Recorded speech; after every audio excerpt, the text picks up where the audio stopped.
Aleluia. Que bênção.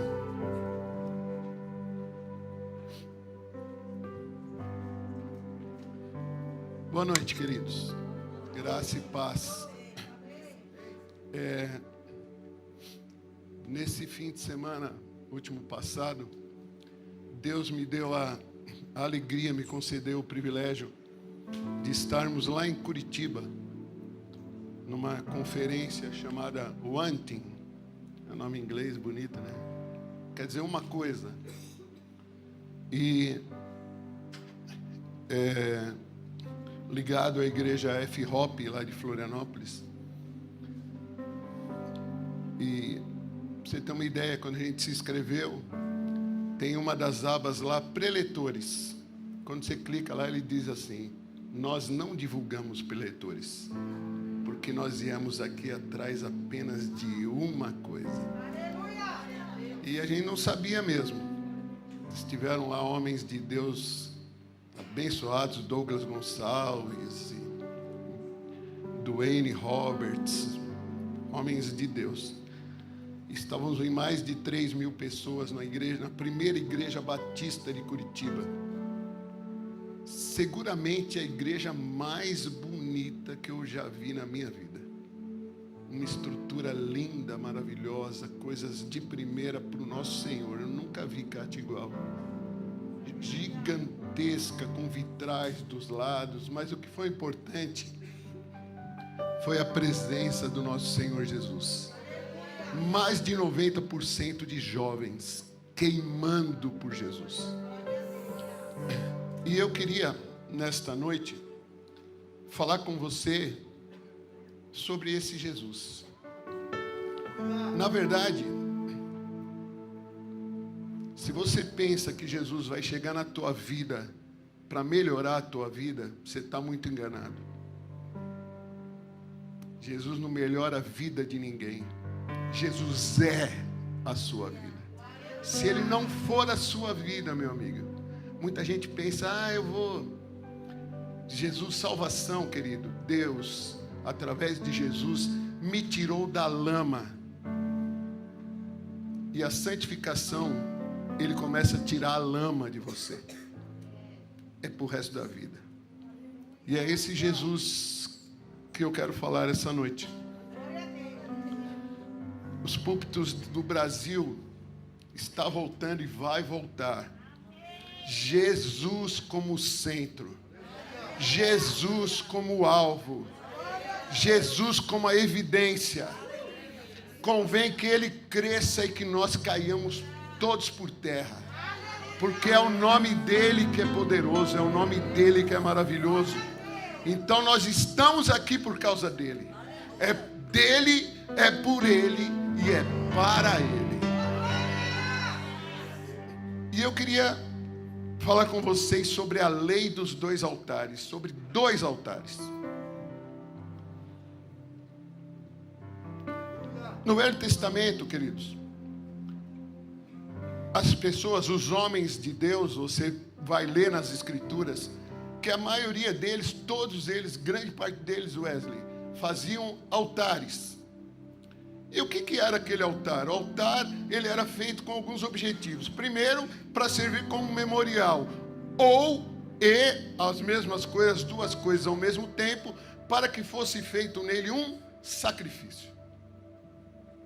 Então, isso era, e se você olhar na Bíblia, no Velho Testamento, os homens de Deus faziam altares. Abraão fez altar, Jacó fez altar, Josué fez altares, todos eles. E o Evangelho, queridos, a Bíblia, nós poderíamos dividir em 4 grandes fases, Dinho. Ela fala sobre a criação, ela fala sobre a queda, ela fala sobre a redenção e ela fala sobre a consumação. O livro inteiro, a Bíblia inteira, são 66 livros, 39 no Velho Testamento, 27 no Novo Testamento. Ela fala apenas de uma pessoa, Jesus. Lá em Efésios, irmãos, eu falei para o meu Deus, falei, Senhor, eu fiz um script aqui, mas o Senhor tem a liberdade para mudar o que o Senhor quiser. E Ele está mudando. Se Ele muda, eu vou. Efésios, no capítulo 1, versículo 9. Você pode pôr aí, eu vou pedir para você colocar na NVI, se você conseguir. Os textos que eu separei estão na NVI. Essa demora um pouquinho, tá? Efésios 1, 9. Está lá. E nos revelou o mistério da sua vontade, de acordo com o seu bom propósito que Ele estabeleceu em Cristo. 10. Isto é, de fazer convergir em Cristo todas as coisas, celestiais ou terrenas. Muita gente fala, meu Deus, eu leio a Bíblia pensando, Senhor, me revela um mistério, me revela um mistério. O mistério foi revelado, irmãos. E nós sabemos hoje, agora, lendo a Bíblia, qual era o mistério que foi revelado. Deus fez convergir todas as coisas em Cristo. Todas as coisas. Porém, antes de Jesus Cristo, Moisés, Deus deu a Moisés um modelo, deu para ele um plano, deu para ele um desenho de como deveria ser os sacrifícios. E os sacrifícios, eles eram divididos em 5 tipos diferentes, ok? Nós não vamos entrar, não vou ler sobre isso, está lá em Deuteronômio, está em Levítico, está em Êxodo, nós não vamos entrar nesse assunto, é só para introduzir, tá, César? 5 ofertas. A primeira era a oferta pelo pecado. A segunda oferta era a oferta pela culpa. A terceira eram holocaustos. A quarta eram manjares. E a quinta era ofertas pacíficas, ok? As 2 primeiras, queridos, eram obrigatórias. Pastora Kátia, todo o judeu, todo homem de Deus tinha que, uma vez por ano, levar uma oferta pelo pecado, levar uma oferta pela culpa. Se você olhar lá, o que o sacerdote fazia? Ele pegava um bode. Quem já ouviu a expressão bode expiatório? É bíblica. Você sabe, quem sabia que é uma expressão bíblica? Levanta a mão aí. Ninguém. Bode expiatório. Esse bode, o sacerdote impunha a mão sobre ele. E ele era inocente. E ele levava a culpa de todos. É por isso que é o bode expiatório. E aí o sacerdote matava esse bode. E tinha um segundo bode. Ele punha a mão sobre ele também. E soltava ele para o deserto. E ele ia para o deserto e lá ele morria.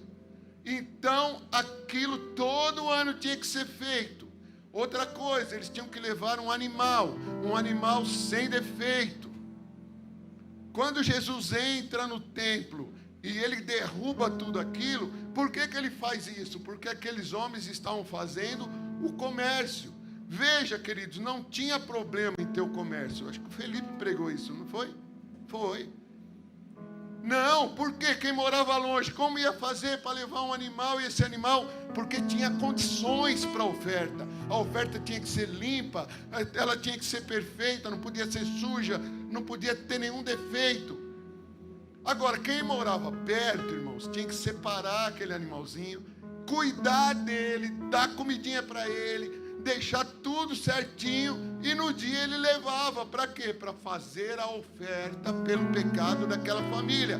O sacerdote sacrificava, uma parte ficava para o sacerdote, ele comia, e a outra parte a família sentava na mesa e fazia o churrascão. Tinha comunhão. Agora, tinha um problema isso aí. Todo ano tinha que se repetir. Todo ano eles voltavam lá.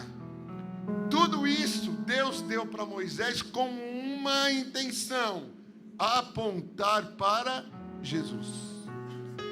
Porque ele queria dizer assim: vocês estão vendo isso aqui, tudo isso aqui que vocês fazem? Se vocês errarem num ponto, você errou em tudo. Uau, mas é isso? Paulo fala isso em Romanos, que ele encerrou a gente sob a maldição da lei. Deus enviou Jesus para ser maldito por mim e por você, cumpriu aquela lei. E esses 2 primeiros sacrifícios, Deus em Jesus satisfez a ira dele. Está pronto, ninguém mais precisa. E é tão lindo que no ano 70, lá em Israel, eles foram dispersos pelo mundo e até hoje eles não conseguem mais fazer o sacrifício. Aliás, a Bíblia fala que no fim dos tempos, o templo será reconstruído.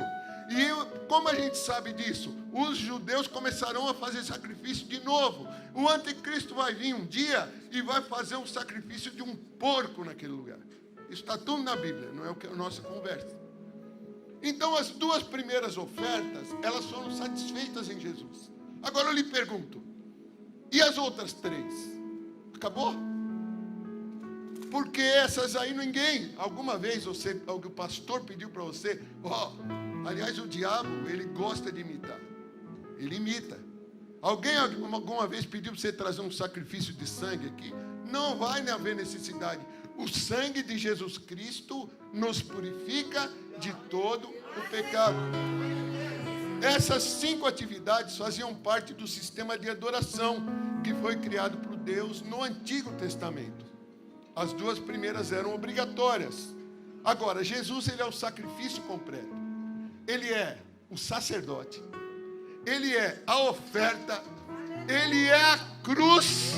Ele é a vida. Ele é a ressurreição. Ele é completo. Diversos homens na Bíblia, como eu disse para vocês, fizeram esse sacrifício. E eu queria falar de um especificamente. Eu queria falar com vocês sobre Josué. Josué, um homem que sucedeu Moisés. Imaginem vocês, queridos, suceder um homem que falava com Deus cara a cara. Um homem que Deus fala isso. Deus diz isso, porque quando Arão e Miriam se levantam contra Moisés, Deus chama eles para uma conversa.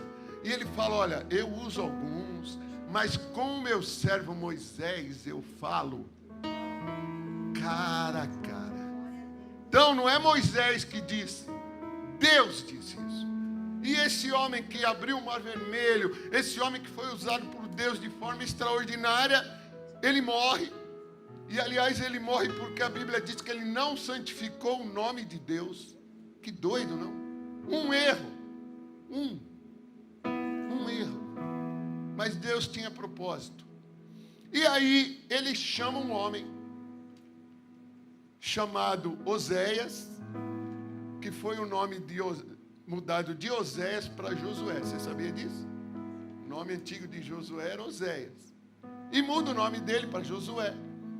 E aí no capítulo que eu amo, meu Deus do céu, eu amo esse capítulo, Josué capítulo 1, ele fala para Josué, Deus fala para Josué, Josué, o meu servo Moisés é morto, mas como eu fui com ele, eu serei contigo, apenas esforce-te e ser muito corajoso, medita no livro dessa lei de dia e de noite, não se aparta nem para a direita, nem para a esquerda, então farás prosperar o seu caminho e serás bem-sucedido.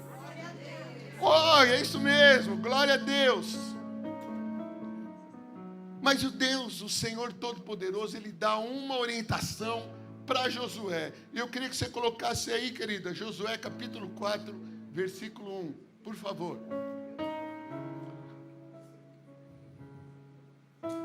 Quando toda a nação terminar de atravessar o Jordão, o Senhor disse a Josué, eu pensei que tinha aqui também, escolha 12 homens dentre o povo, um de cada tribo, e mande que apanhem 12 pedras do meio do Jordão, do meio do Jordão.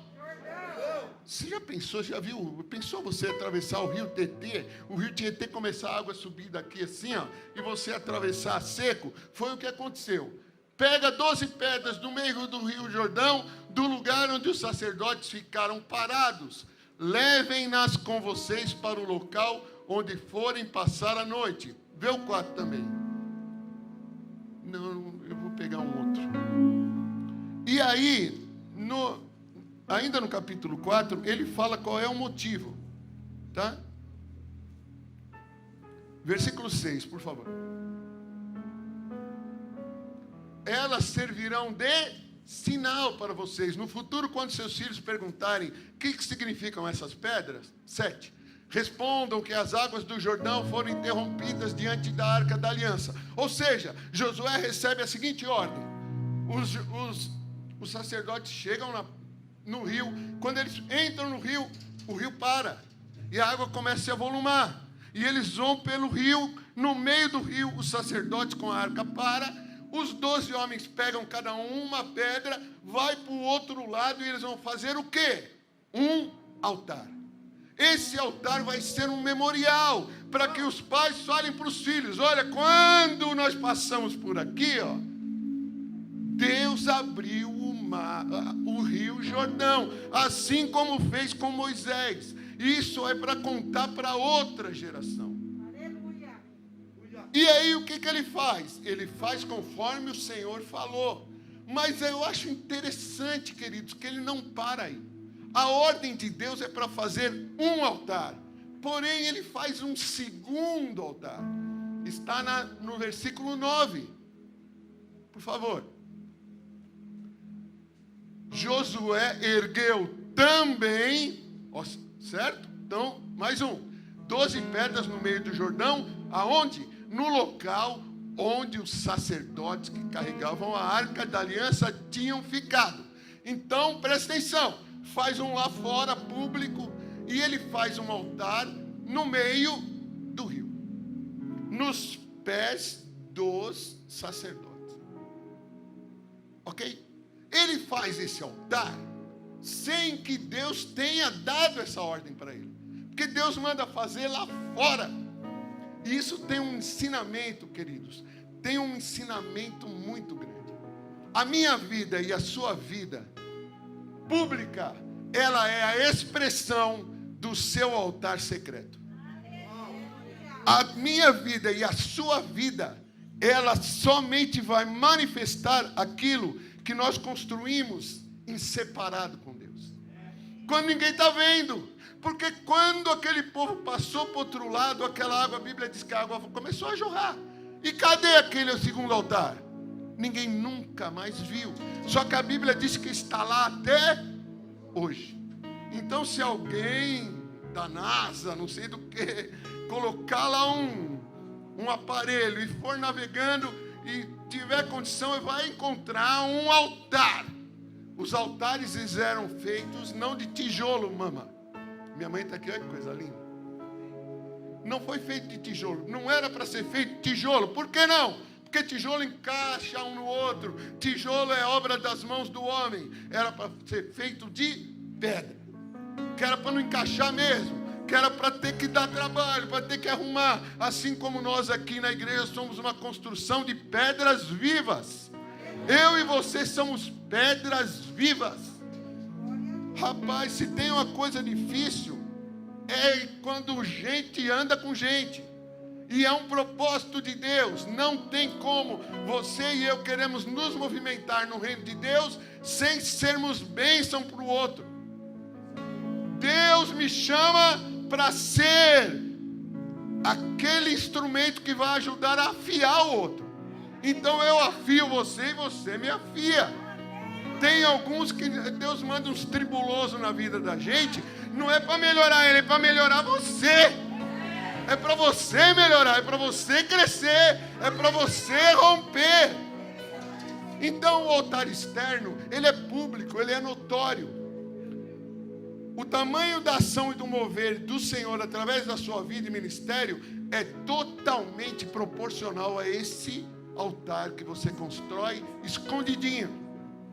Josué não era um artista, ele não era um músico, ele não era do ministério de louvor, ele não era do ministério de intercessão. Ele só compreendeu uma coisa: se eu quero ter uma vida com Deus, eu preciso ter uma vida de relacionamento. E aí a gente vê o que aconteceu com ele. Olha, Vocês escolham a quem que vocês querem servir. Porém, eu e a minha casa serviremos ao Senhor. A questão não é se a gente constrói um altar ou não. Porque, na verdade, queridos, eu e você fomos criados para construir altar. Quer você queira ou não, você constrói um altar. A questão é, para quem que você está construindo o altar? A questão é, para quem que você está se movendo? Porque você vai construir. Uns constroem um altar para o Corinthians, outros para o Palmeiras, outros o altar dele é música. Não tem jeito. Onde está o teu tesouro, aí estará o quê? Isso é uma escolha. Presta atenção, abre lá em Gênesis 11:4, por favor.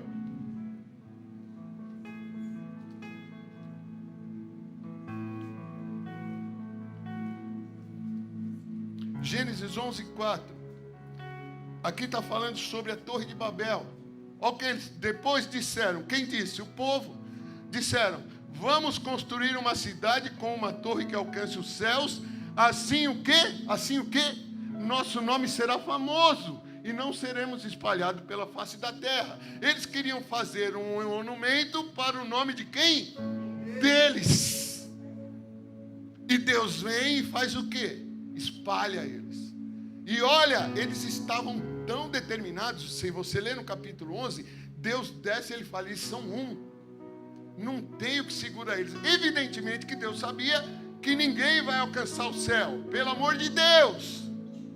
Mas o que? Eles iam morrer fazendo aquilo. Eles iam morrer fazendo aquilo.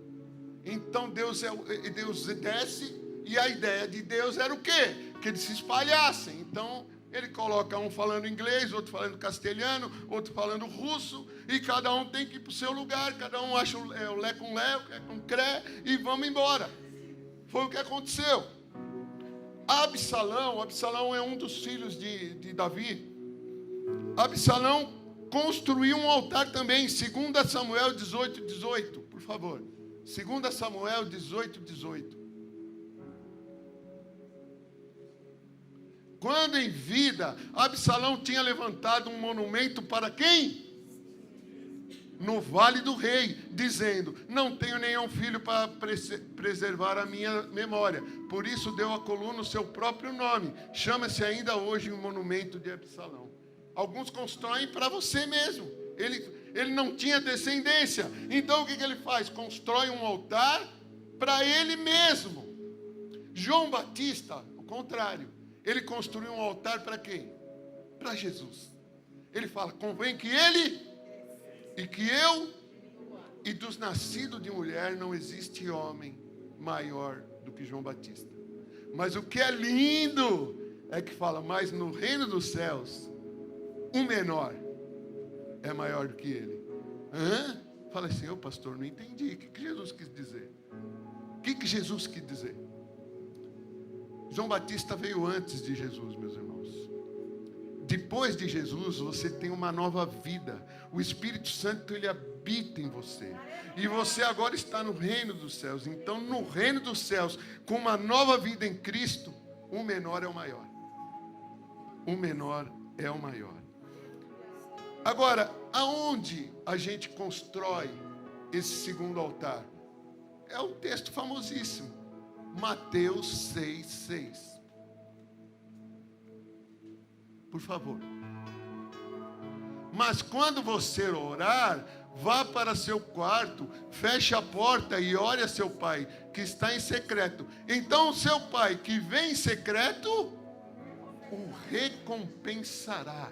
Algumas traduções dizem: honrará você publicamente. Tem problema? Eu e você queremos fazer grandes coisas para Deus? Não, pelo contrário. Meu querido, tomara, eu peço a Deus, eu oro para que você seja despertado no teu coração para fazer grandes coisas para o Senhor. Agora, o que é mais importante, é fazer ou é ser?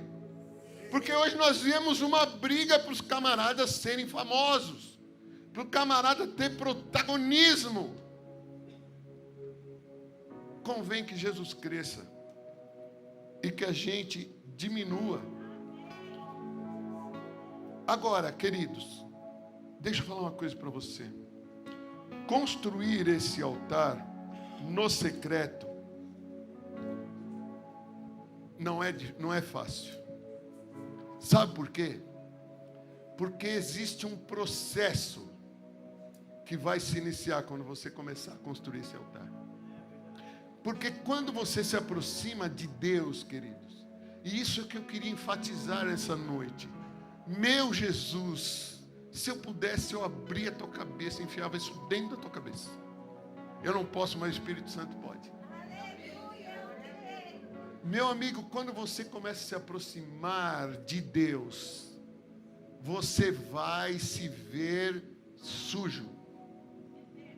Você vai se ver pequeno. E a maioria dos crentes sai desse lugar. Ele diz assim: eu vou vazar, porque está ficando ruim. Leiam, olha irmãos, essa sempre foi a vontade de Deus. Ele tira, isso é uma metáfora de nós. Eles estão, os hebreus estão escravizados no Egito. Eu e você, antes de termos a Jesus na nossa vida, nós estávamos escravizados no Egito. Deus vem e tira a gente do Egito em Jesus Cristo. E agora eu tenho que entrar onde? Na Canaã. E aí eu entro. E aí Deus fala assim: agora vocês se preparem aí, porque eu vou falar com vocês. E aí eles ficam 3 dias se preparando. Quando eles chegam, meu Deus, eu acho que deve ter sido a conversa nas casas. Filho, nós vamos lá que Deus vai falar com a gente. Hein, Kátia? Sei lá, com o Emerson lá, nós vamos, eu, você, o Mateus, Deus vai falar. Eu com a Rô, com a Sofia, a pastora Andréia, você, a Silvana. Tá. Quando chega, irmãos, nós estamos esperando os anjos. Sabe o que tem? Trovão, tempestade, barulho, tremessão de terra. Eles olham e falam: Moisés, nós não vai não. Nós vamos morrer. Vai você. E aí Deus fala: eu queria que vocês fossem um povo de sacerdotes. E ele, era o propósito dele. Em Jesus ele faz isso também. Só que todos nós, quando nós nos achegamos e nós vemos o barulho da tremessão de terra, nós vemos o trovão, sabe o que a gente faz? A gente fala: isso é do capeta. E aí você foge. E aí você larga a mão. E aí dá ruim, e aí você não tem. Aí você fica esperando. Você fala: agora vai. Agora eu quero. E aí você fala: como eu quero? Eu me dispus, eu vou procurar, eu vou. E aí se você acorda, você não tem vontade. Por que você não tem vontade? A Bíblia explica, só que a gente não entende. A carne milita contra o... Isso é um fato. Não pense que você vai virar anjo. Você é ser humano. Então, se a sua carne está militando contra o Espírito, bem-vindo ao clube. Só que o que ela diz? Enchei-vos do Espírito e você não vai satisfazer a obra da carne. Então, quando você não tiver com vontade, você faz sem vontade. E aí, quando você começa a fazer sem vontade, sabe o que acontece? A vontade chega. Então, quando você... Esses dias eu acordei, ela falou: onde você vai? Eu falei: vou orar. Estava com sono lascado, tinha dormido tarde. Falei: vou lá orar. Sentei na minha sala, abri minha Bíblia. Como que você ora? Fica falando. Abre e lê a Bíblia. Ora a Bíblia. Ora a Bíblia. Porque quem ora a Bíblia, ora a resposta. Aí comecei a orar e não estava sentindo nada. Mas quem disse que eu tenho que sentir alguma coisa? Quando eu falo a palavra de Deus, a Bíblia diz assim: assim como a chuva desce e rega a terra, e dá pão para quem tem fome, e semente para quem semeia, assim será a palavra que sair da minha boca. Não voltará para mim vazia. Não interessa o que eu penso, não interessa o que eu sinto. O que interessa é que o Deus de promessa falou. Então, queridos, às vezes a gente se sente, sabe como? Num lugar onde a gente fica arrumando uma marmitinha, arrumando uma mamadeira para trazer e colocar na sua boca. Não! Deus está chamando homens e mulheres maduros que andam por si. Não, veja bem, queridos, eu não sou contra. Pelo amor de Deus, eu sou pastor. Mas, querido, você tem que ter uma vida com Deus. Você precisa romper limites. Você precisa parar de ser criança e entrar na maturidade que o Senhor preparou para você. Ah, mas eu sou tão pequeno. Ah, mas eu sou tão desqualificado. Quem disse que Deus está procurando alguém qualificado? João 15 diz assim: se as minhas palavras permanecerem em você e eu em ti, pedirei o que quiseres e vos será feito, porque sem mim nada podeis. João 15:5. Eu sou a videira verdadeira. Estou até acelerado, estou comendo palavra. Eu sou a videira, vós sois os ramos. Se alguém permanece em mim e eu nele, esse dá. E aí tem o final: sem mim nada podeis fazer. Se sem ele eu não posso fazer nada, com ele eu posso. Uau! Então agora você está acordando para o Evangelho. Põe o versículo 16 aí, 15:16. Olha o que ele fala. Olha o que o Senhor Jesus fala. Não foste vós que me escolhestes, mas eu os escolhi para irem e darem fruto que permaneça, a fim que o Pai conceda a vocês o que pedirem em meu nome. Não foi você que escolheu. Você pensa que você escolheu. Eu vou convidar o Senhor Jesus para ser o Senhor da minha vida. Querido, isso é uma bobagem. Ele é o Senhor da sua vida, queira você ou não. Alguns não estão sob o senhorio dele, porque ele, na misericórdia dele, deixa que o seu livre-arbítrio funcione. Mas vai haver um dia em que todo joelho se dobrará, toda língua confessará. Ele não vai ser Senhor, ele é Senhor. Jesus é o Senhor. Jesus é o Senhor. Eu falava no carro para minha mãe, para minha filha, para Sofia e para Rô. Salmo 24. O Senhor é a terra, o Senhor fez a terra, fez tudo. E aí ele pergunta: quem entrará no santuário para te louvar? Quem tem as mãos limpas e o coração puro, quem não tem vaidade. E aí ele começa: levantai, ó portas, vossas cabeças. Levantai-vos, ó portais eternos, para que entre o Rei da Glória. Quem é esse Rei da Glória? É o Senhor forte, é o poderoso, o Senhor poderoso na batalha. Quem? Meu querido, no céu entrava e saía anjo, entrava e saía anjo, entrava e saía anjo. Mas nesse dia, quando o Salmo 24, ele diz assim, ó, eles no céu eles olharam e falaram: quem é aquele lá que está vindo? É um homem? Nunca tinha entrado um homem. Levantai a porta vossas cabeças. Levantai-vos para que entre o Rei da Glória. Ele vem com o seu manto chapiscado de sangue. O Rei da Glória entra pelos portais. Nunca um homem tinha entrado. Eu tenho uma boa notícia para você. Eu e você entramos com Jesus naquele dia.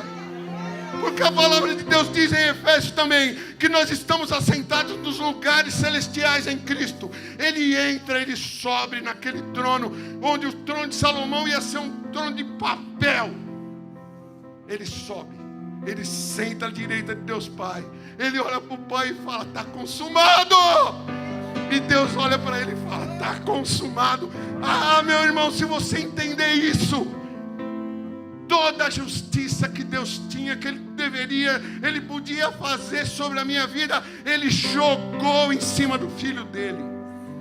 E não podia ser qualquer um, irmãos. Porque um animalzinho, quando ele era sacrificado, ele dava vida inocente, mas a vida não era dele. Ele foi criado por Deus. Entenda uma coisa, irmão, se isso não te choca, se isso não te faz chorar, você precisa orar para Deus quebrar esse seu coração duro. O Criador do universo, desceu, virou homem e deu a vida dele. Ele disse: ninguém tira a minha vida, eu dou.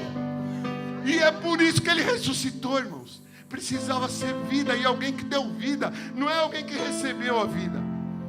O Criador do universo morreu intencionalmente por mim e por você. Se isso não choca você, se isso não deixa você de boca aberta, porque Ele é amor, mas Ele é justiça, irmãos. Ele não poderia deixar os pecados impunes, senão Ele não era justo. Mas o que Ele fez? Ele enviou Jesus para pegar esse pecado. É por isso que Jesus fala assim: Deus meu, por que me desamparaste? Porque nesse momento, na cruz do Calvário, queridos, era o teu pecado que estava matando Jesus.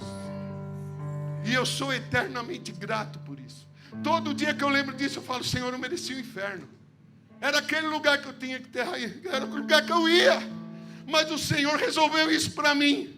E agora a minha vida é viver para Ele, em gratidão ao que Ele fez.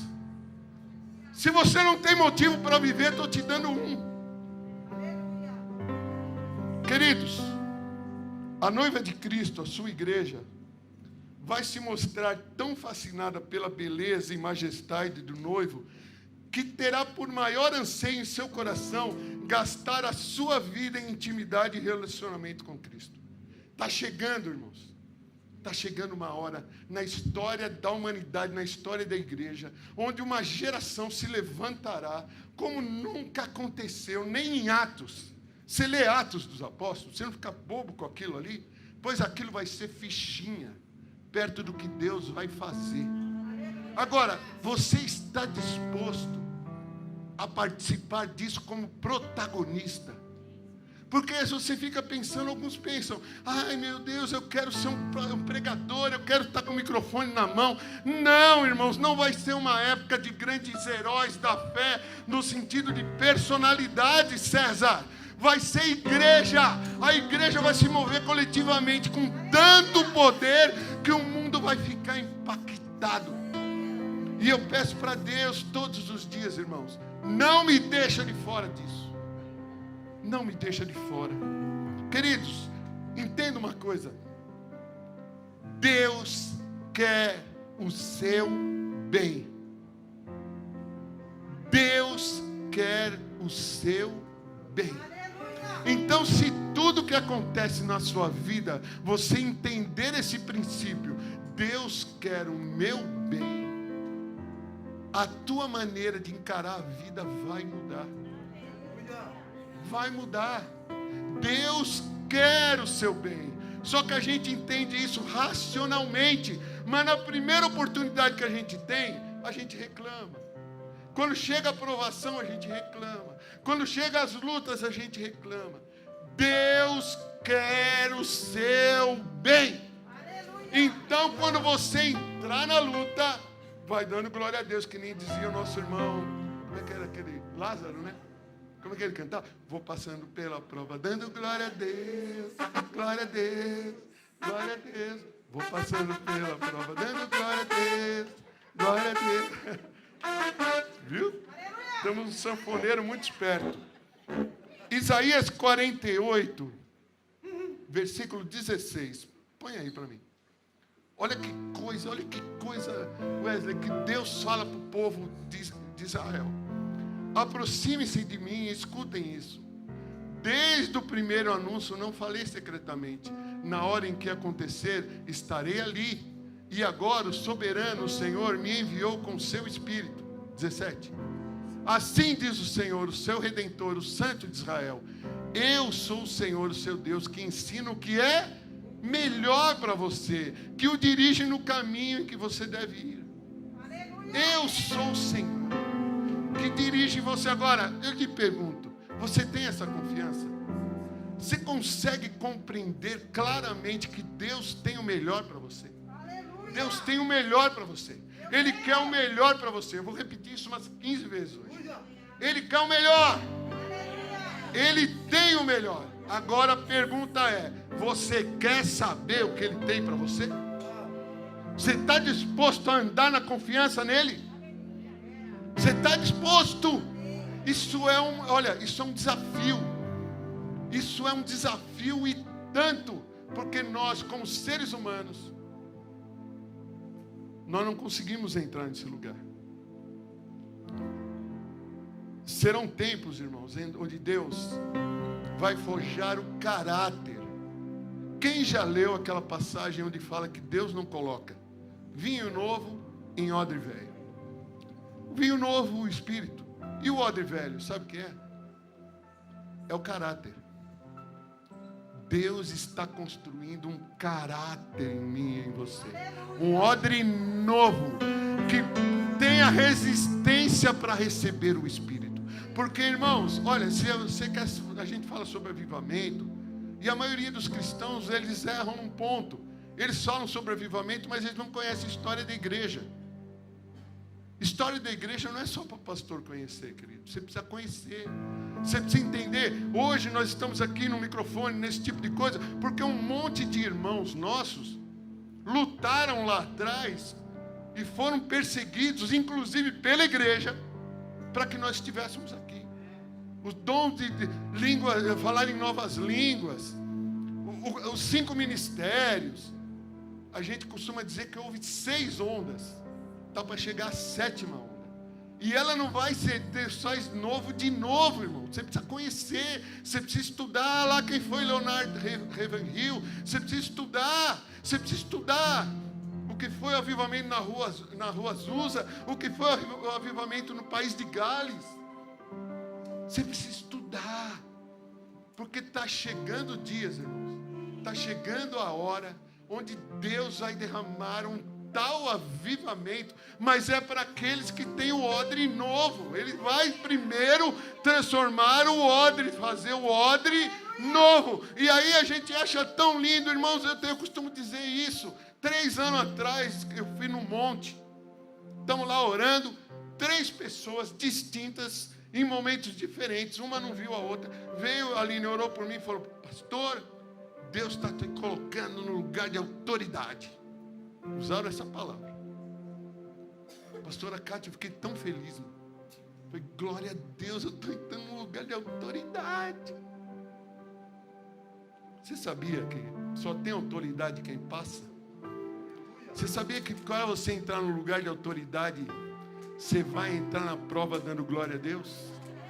Porque você não vai mais falar aquilo que você escuta, você vai falar aquilo que você viu. E eu estou há 3 anos como o odre. O odre, irmãos, a gente fala, Deus faz um odre novo. Quem aqui sabe o processo de construção do odre? Levanta a mão. Vou te explicar. Mata um animal. Só que o couro, a minha esposa é lá da Bahia, ela me explicou também. Ele fica cheio de carne, grudada. Então, tem que botar ele para secar, que é para arrancar tudo aquilo. Só que tem um problema, querido. Se você colocar ele para secar, as moscas vêm e... Então faz o quê? Coloca ele aonde? Na fumaça. Vocês sabiam disso? Ele fica na fumaça. Davi fala, como um odre na fumaça, ele fala. E aí ele fica ali, e aquilo vai depurando. Aí eles mergulham ele na água para ele ganhar elasticidade, aí seca de novo. Por quê? Porque, entenda, o odre, ele era um objeto de couro, onde eles colocavam ou água ou vinho. Como você sabe, o vinho, ele expande, ele vai fermentando. E aí, quando colocava nesse odre novo, ele, por causa da ação do vinho, o que ele fazia? Ele crescia. Aí usava o vinho. Vamos supor, aí eu vou usar esse odre de novo, vou colocar um vinho novo lá. Quando colocava, o que acontecia? Ele rompia, porque ele já tinha chegado no seu limite. Então Deus, Ele não vai derramar algo em você que você já está esgarçado, você já está usado. Ele vai trabalhar onde? No seu caráter. Meu irmão, você deveria ansiar por isso. Vai ser fácil? Não, você vai ficar na fumaça. Não, tem hora que você vai estar dentro d'água. Vai ser fácil? Não vai. Mas Deus tem o melhor para mim e para você. Então, todos aqueles que estiverem no lugar secreto, naquele lugar onde ninguém te vê, irmão, eu vou dizer uma coisa para você, isso é uma construção. Você vai construir um altar. não para você, mas para o Senhor. Não é mais aquela questão de ficar pedindo, aquela petição, aquele negócio, Senhor me abençoa. Vai chegar uma hora que você não vai vir aqui atrás da bênção, você vai vir aqui para ser uma bênção. Porque nós estamos criando os mendigos espirituais, pedintes espirituais, homens e mulheres que só querem receber oração. Senhor amado, você vai fazer oração. Você vai orar pelos enfermos e eles serão curados. Porque isso não é restrito a pastores, a bispos, não. É para o povo de Deus. E você tem escutado isso nessa casa, irmãos. Nós não queremos pessoas que sejam manipuladas. Seria tão simples. Quarta-feira da vitória espetacular. Vem aí, a gente faria, põe a mão na sua cabeça, vem 7 vezes. Tem que vir 7 vezes. Se não vier 7 vezes, não dá, não vai ser ruim. Podia fazer isso. Você ficava preso a mim, até para comprar casa, você ia pedir para mim, eu posso comprar casa, não posso comprar casa? Ô, pastor, não! O Espírito Santo habita em você, querido. O Espírito Santo se move em você. Ah, pastor, mas eu tenho vergonha. Perde a vergonha. Esses dias eu fiquei com vergonha. Vou pedir perdão para Deus. O cara no metrô passou na minha frente, com os pés para dentro. O Senhor falou para mim, ora por ele. Eu falei, aqui. E aí eu perdi ele, não vi mais o rapaz. Eu falei, Senhor, o Senhor me perdoa. E se eu oro por ele e ele não é curado? Vai, segue a vida. Só que a gente não pensa assim. A gente pensa diferente. A gente pensa assim, olha, eu estava olhando lá, Senhor, está lá em Provérbios, eu vou ler para você. Porque isso aconteceu comigo. Meu Jesus, você precisa entender. Você precisa compreender. Provérbios 3:5. Eu estava indo para o trabalho, irmãos, estava no metrô, meditando nessa palavra, com meu coração queimando. Confia no Senhor de todo o teu coração e não te estribes no teu próprio entendimento. Reconhece em todos os teus caminhos e Ele endireitará as tuas veredas. Não sejas sábio a seus próprios olhos. Teme ao Senhor e aparta-te do mal. Isso será saúde para o teu corpo e refrigério para os teus ossos. Eu li isso no metrô. Um dos meus tempos secretos é no metrô, irmão. Eu levo minha filha cedinho para o metrô. Ela vai para a faculdade e é muito cedo para mim. Eu entro no metrô, em vez de eu ir para o centro, eu vou para Itaquera. Vou sentadinha, lendo o livro e orando. Senhor, quando chegar em Itaquera, que Ele entra ali no meio para me poder continuar sentado. Às vezes dá certo, às vezes não dá. Quando não dá, eu saio, pego outro vazio e venho lendo. E eu estava lendo e meditando. E eu falei, chegando perto lá da estação Santa Cruz do metrô, onde eu trabalho, eu falei, Senhor, eu não quero me estribar no meu próprio entendimento. Senhor, me ajuda, tal. E saí, eu contei isso para minha mãe, para a Rô. Eu estou andando, eu vi uma moeda no chão. Fabão, 10 centavos. Eu olhei, o Senhor falou para mim, pega a moeda. Eu olhei e falei, fui andando, o Senhor falou, pega a moeda. Eu falei, 10 centavos. E passei direto. Subi a escada rolante, o Senhor falou, volta lá e pega a moeda. Falei, tá bom. Desci, tinha um casal na minha frente, eu desci a escada rolante atrás deles. Eles foram indo, quando chegou do lado da moeda, a moça baixou e pegou a moeda. Aí eu olhei e falei, Senhor, o Senhor brincou comigo, né? Falou, não. Você não estava dizendo que você não queria se estribar no seu próprio entendimento? Quando eu falei para você, pega a moeda, você disse, não tem valor nenhum. E eu fiz isso para te ensinar que a tua vontade, o que você fala é uma coisa, mas a sua atitude é outra. Fala mesmo. Eu saí, eu chorava. Eu liguei para você, eu falei, Deus falou comigo. O que aconteceu? Você está passando bem? Irmãos, ele puxou a minha orelha. Ele mostrou para mim e falou, você quer? Você não quer se... mas é 10 centavos, eu mando, você não abaixa. Você está esperando coisa grande, né, Rogério? Só que a coisa grande, o fundamento da grande é a pequena. O fundamento da grande é a pequena. Ele coloca você sobre as pequenas coisas para depois te colocar pelas grandes. Muitos de nós aqui nunca talvez estaremos na grande no sentido de expostos diante dos outros, mas você vai estar grande diante de Deus. Agora, a maioria da gente não quer saber. A gente quer ter 500 mil seguidores no Instagram. Para quê? Para falar meleca? Agora, se você tem algo relevante e Deus tiver esse propósito, não tem problema. Vai lá e fala. Eu, da minha parte, tem tanta gente falando, eu não quero. O dia que Deus me chamar, eu vou. Não tem problema nenhum.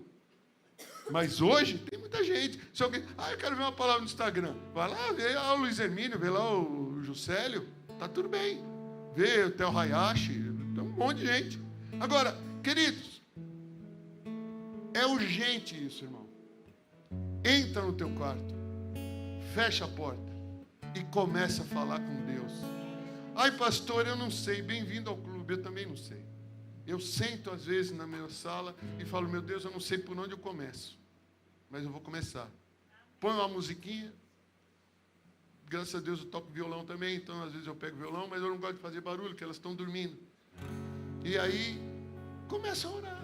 Abre a Bíblia, lê um texto, estuda, medita, fica quieto, deixa Deus falar. Deixa Deus falar. Faz isso. Eu te desafio, faz isso. Lê um texto, fala assim, Senhor, agora eu estou quietinho, fala comigo. Você vai ver o que vai acontecer. Você vai ver o que vai acontecer, irmãos. A tua vida nunca mais vai ser a mesma. Quer romper limite? Entra nesse lugar. Quer romper limite? Entra nesse lugar de intimidade com o teu Deus. Porque Ele anseia por ouvir a sua voz. Só que às vezes parece que não. Isso que eu quero dizer. Ele às vezes estica a gente, irmão. Ele quer saber se você está com um desejo mesmo. Então Ele te estica. Para ver se você tem perseverança. Para ver se você continua. Eu sei que você, às vezes essa não é uma palavra boa de escutar. Seria bom que eu dissesse aqui para você, olha, Deus vai te abençoar. Querido, se você está precisando de alguma coisa, pastor Luiz Hermínio quando fala isso, você está precisando de alguma coisa, pede para Deus que Ele te dá. E se Ele não der, vem falar comigo que eu te ajudo a viver sem. É isso aí, querido. Deus é tudo em todos. Jesus não veio para melhorar a minha vida, Ele veio para ser a minha vida. Eu vim para que tenham vida e vida em abundância. Se coloca em pé. Você pode louvar e glorificar o nome do Senhor?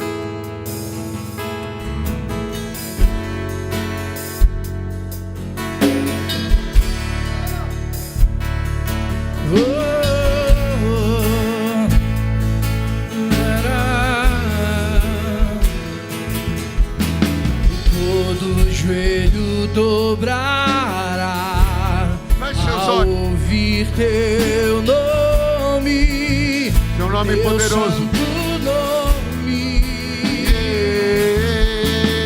Todo se confessará. Louvado seja o teu nome. Teu santo nome. Todo joelho dobrará. Sim. Ao ouvir teu nome. Teu nome é sobre todo nome, Jesus. Glória! Todo se confessará. Louvado seja o teu nome. Teu santo nome. Aleluia. E mesmo sendo pó, Meu com Jesus. tudo que há em mim,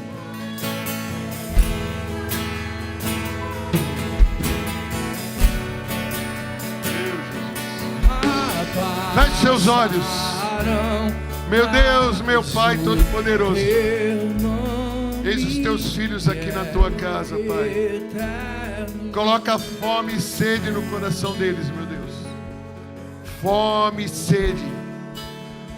Fome e sede, a tua palavra diz que os que têm fome e sede de justiça serão saciados. Fome e sede da tua palavra, fome e sede de te conhecer. Como diz em Oséias, conheçamos e prossigamos em conhecer o Senhor. Oséias também diz: o meu povo está sendo destruído porque lhe falta o conhecimento. Ah, Senhor, o Senhor habita num alto e sublime trono, mas também com quebrantado e contrito de coração. Esse é o Deus que nós servimos, um Deus maravilhoso.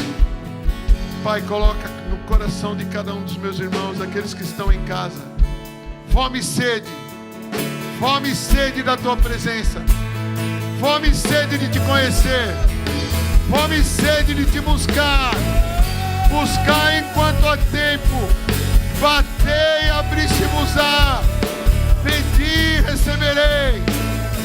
Ah, meu Deus, em nome de Jesus. Todo joelho dobrará ao ouvir teu nome, teu santo nome. Todo vai confessar. Aleluia. Louvado seja o teu nome. Bendito seja o nome do Senhor. Aleluia. Queridos, nós já estamos terminando. Em Isaías capítulo 6, Isaías tem um encontro com Deus. Ele diz: no ano da morte do rei Urias, eu vi o Senhor assentado num alto e sublime trono. Os serafins tinham 6 asas, com 2 eles cobriam o seu rosto, com 2 seus pés, com 2 voavam. E diziam uns para os outros: Santo, Santo, Santo é o Senhor dos exércitos. Toda a terra está cheia da sua glória. E ele diz assim: ai de mim, que vou perecendo, porque eu sou um homem de lábio impuro, e habito no meio de um povo de impuros lábios, e os meus olhos viram o Rei, o Senhor dos exércitos. Todo e qualquer homem que se aproxima de Deus, a reação dele é: ai de mim que vou perecendo. Mas o que é lindo é que ele fala, quando você diz que você é um homem de lábios impuros, ele vem no teu lábio e te purifica. Se o teu olho é impuro, ele vem no teu olho e te purifica. Se os seus pés são impuros, ele vem no seu pé e te purifica. E ele diz assim: e agora, quem enviaremos por nós? E aí aquele homem que diz ai de mim, diz: eis-me aqui, envia-me a mim. Não tenha medo do Senhor com respeito, honra. Tenha medo do Senhor sim, porque Ele é temível. Mas no sentido, querido, de se aproximar dEle, sabendo que Ele vai abrir as janelas do céu. Ele vai fazer o que for preciso para ouvir a tua voz, para estar contigo. Coloca a mão no seu coração.